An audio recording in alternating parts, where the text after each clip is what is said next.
Hello friends! This time I will show you how to use the BaseRow create row package, which basically lets you create a row on a table in your BaseRow database. So we have different input parameters, for example the table ID, which specifies which is the table that we're going to use to create a new row. We have also the field names, the user field names, input data, which basically lets you retrieve the name of the properties instead of the IDs. We have an option named before, which basically lets you specify an ID so that the new created row is inserted before that specific ID. And we have here the data that we're going to insert as a new row.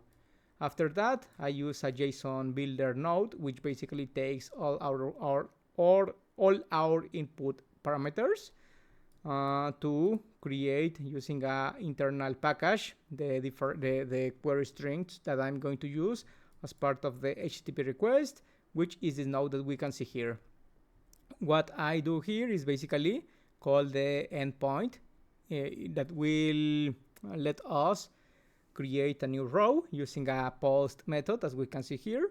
And we have to specify the content type because this is the information that we're going to send to the server. If we don't specify this data, we're going to receive an error. And for the body, we basically are going to send the data of the new parameter that, or the new object that we want to create. So let's run the package. We are going to specify the ID, the table ID, which I've shown you how to obtain this ID. Basically, is the term that is after the term table. Here we are going to specify, let me correct this.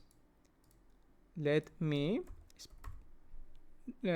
establish a true default value so that you don't have to enter this information every time.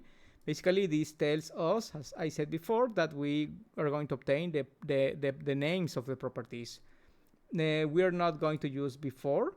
What we are going to do is use this data. How do we send information to create a new row? Well, to do this, I recommend you that you basically return or use this package that lets you to get a row, as I've made a test before in which I've obtained basically a new or an existing row.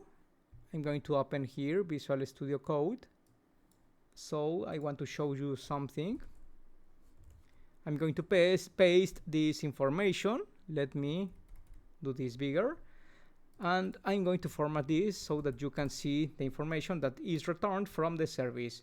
This is basically an object that is being returned to us so that we basically do whatever we want with this information. But in order to insert a new data information, we can delete some of the properties that we are receiving from the previous service. For example, we don't have to specify an ID. We do not have to specify an order. We have to only focus on the different properties that we are seeing as part of our database. So the name field, the category field, the notes field, completed, budget, etc. So what we have to do here is basically change every one of the information. For example, instead of this information, let's say testing packages. In this part of the category, you can see that we have a subarray of data. Well, we have to basically remove this information, and instead we're going to specify a value. For example, let's place development. We don't have to insert all the object, only the term that we want to insert in the database. And nodes, we can change this with some nodes. For example, this is a test package. Completed, let's say that it is completed, and budget, for example, 50,000. Okay, once we have this information that are the different field data that we see on this table, we're going to return to our package. And on data, we're going to pass this information as the data, as the input data. So let's run this package. Okay, you can see that we have a successful response. And basically, you have here as response the new data that was inserted with the new ID, the new order, etc.